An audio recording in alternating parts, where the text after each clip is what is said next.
Dr. Phillips, I haven't been feeling so well lately. Dr. Phillips, I have to tell you something.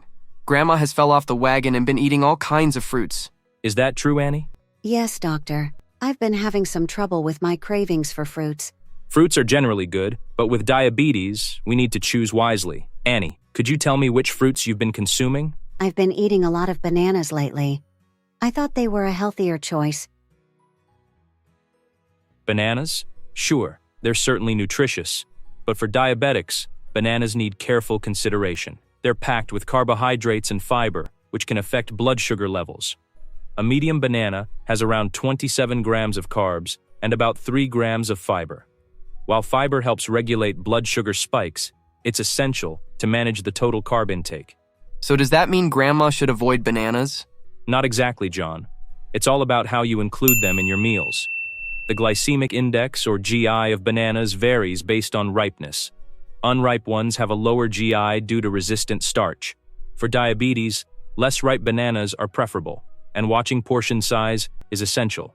Also, pairing them with other foods can aid in sugar absorption control, promoting better blood sugar balance. Oh, I get it now. Just like bananas, mangoes are another example that might surprise many. They're undeniably delicious and packed with nutrients, but they're also high in sugar and carbs, which can be tricky for those with diabetes. Mangoes too? I thought all fruits were okay in moderation. It's a common misconception, Annie. While fruits are crucial for a balanced diet, their sugar content can vary greatly. Take mangoes, for instance. One mango contains about 36 grams of sugar and roughly 60 grams of carbs. That's more sugar than what's in some cans of sodas. For those managing diabetes, these numbers matter because they can cause spikes in blood sugar levels. So, Grandma shouldn't have mangoes at all? Well, it's more about being mindful than completely avoiding them. If Annie enjoys mangoes, she should consider them as an occasional treat and focus on portion control. However, there are many other fruits with lower sugar and carb contents that are better suited for a diabetic diet. I had no idea fruits could hide so much sugar. What are some safer choices? That's a great question, Annie. Apples, pears, and berries, such as strawberries, blueberries, and raspberries, are excellent options. Consider them your health allies, always ready to join your snack time without causing trouble. Great. Continuing our discussion on the diabetic unfriendly fruits, let's talk about pineapple. It's another fruit that's deceptively high in sugar and carbs. While it's rich in vitamins and flavor, one pineapple contains about 46 grams of sugar and 96 grams of carbs, which might be a bit too much for a diabetic. Wow, that's why it's so delicious.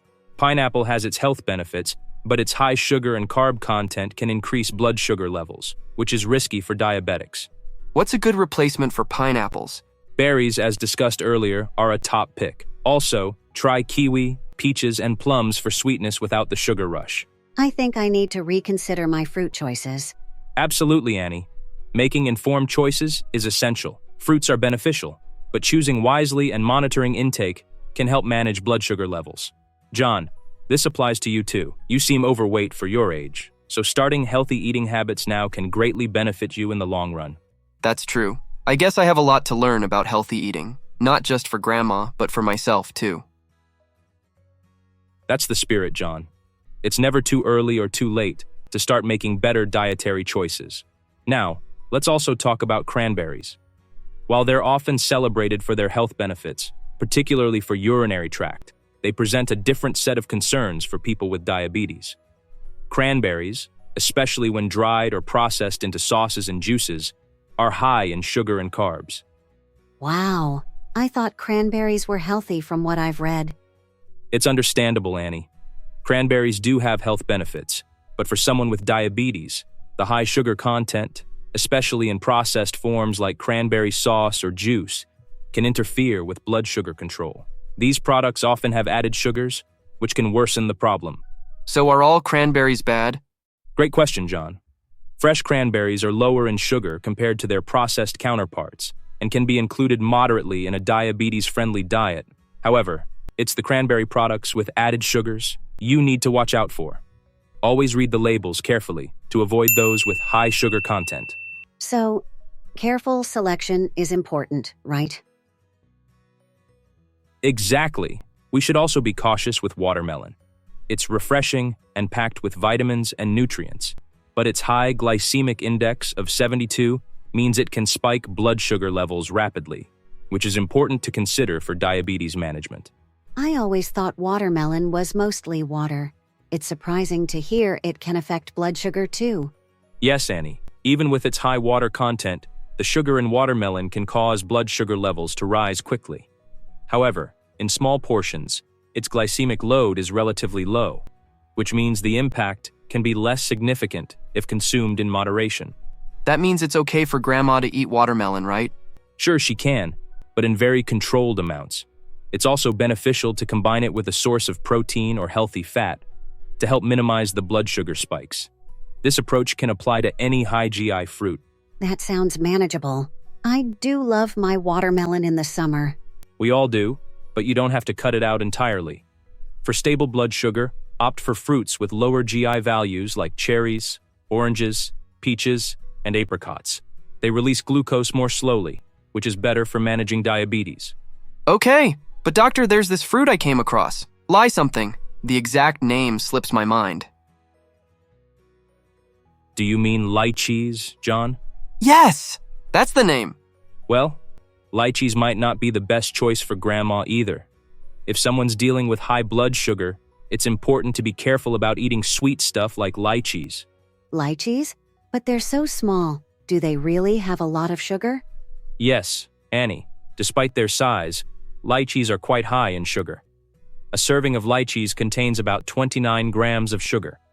For someone managing diabetes, it's best to avoid them due to their high glycemic index, which can lead to spikes in glucose levels. Wow. What can she substitute for lychees? Blackberries would be a great alternative. They're lower in sugar and have a lower glycemic index. Plus, they're rich in fiber, vitamins, and antioxidants, making them perfect for managing diabetes. Blackberries sound delicious. I'll definitely add them to my diet more often. Definitely, Annie. Another fruit that tops the list of diabetic unfriendly fruits is none other than grapes. Whether red, green, or black, they're loved by many and do offer health benefits, thanks to antioxidants like resveratrol, lutein, and zeaxanthin.